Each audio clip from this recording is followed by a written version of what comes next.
plus connu en raison d'une production scénaristique remarquable, L'enfance d'un chef, Vox Lux, Nevada ou plus récemment encore The Brutalist, Mona Fastvold, avec son troisième long métrage, Le Testament d'Anne Lee, devrait en toute logique s'inscrire durablement dans les mémoires cinéphiliques.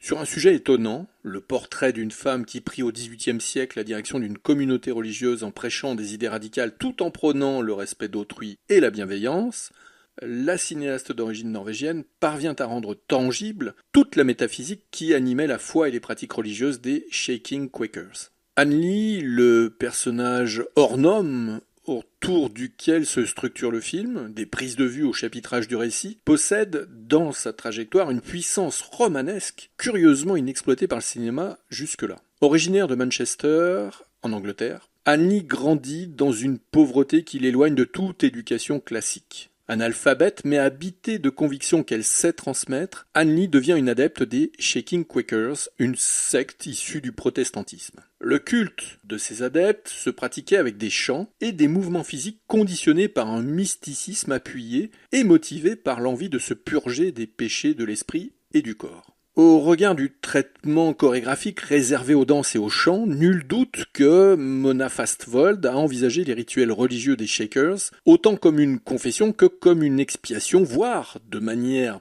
plus pragmatique, comme une activité thérapeutique.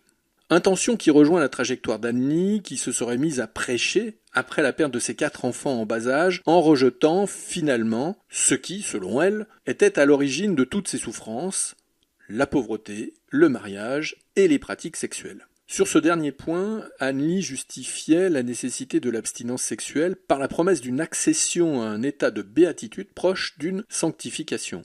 Évidemment, l'Église d'Angleterre ne l'entendait pas de cette oreille et considéra Anne Lee comme une païenne. Elle fut dès lors internée et, lors de privations volontaires, Anne Lee prétendit avoir eu quelques visions qui, à force de descriptions très imagées, lui permirent de séduire un auditoire toujours plus vaste qui se plaisait à voir en elle ce qu'elle prétendait être, c'est-à-dire la représentante de Dieu sur terre et la réincarnation féminine du Christ.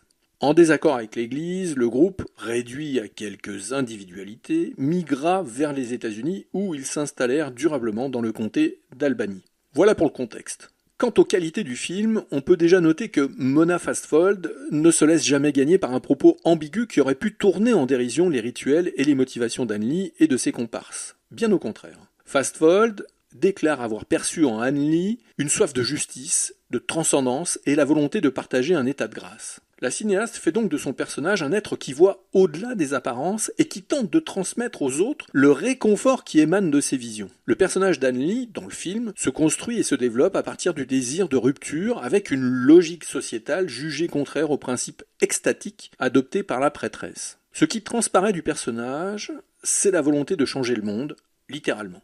La quête ou la mission d'Anne Lee revêt alors une dimension collective, voire universelle, qui consiste à concrétiser une béatitude qui serait aussi une utopie sociétale. Car ce qui apparaît de manière substantielle dans le récit, c'est la volonté de créer une société égalitaire tournée vers une félicité communautaire qui trouve sa plénitude dans la spiritualité. Restait à la cinéaste de faire les choix de mise en scène adéquats pour ne pas que le spectateur se méprenne. Sa découverte circonstancielle du personnage d'Anne Lee, à travers des chants shakers, a sans doute dirigé certaines décisions filmiques, notamment un travail sur les codes de la comédie musicale. Mona Fastvold et Brady Corbett ont segmenté l'histoire d'Anne Lee en 3 chapitres. Son enfance à Manchester, en Angleterre, le voyage transatlantique avec les fidèles, passage le plus court du film, mais hanté par le mythe d'une régénérescence du genre humain, et l'édification de la communauté des Shakers en Amérique, jusqu'à la mort de la protagoniste principale.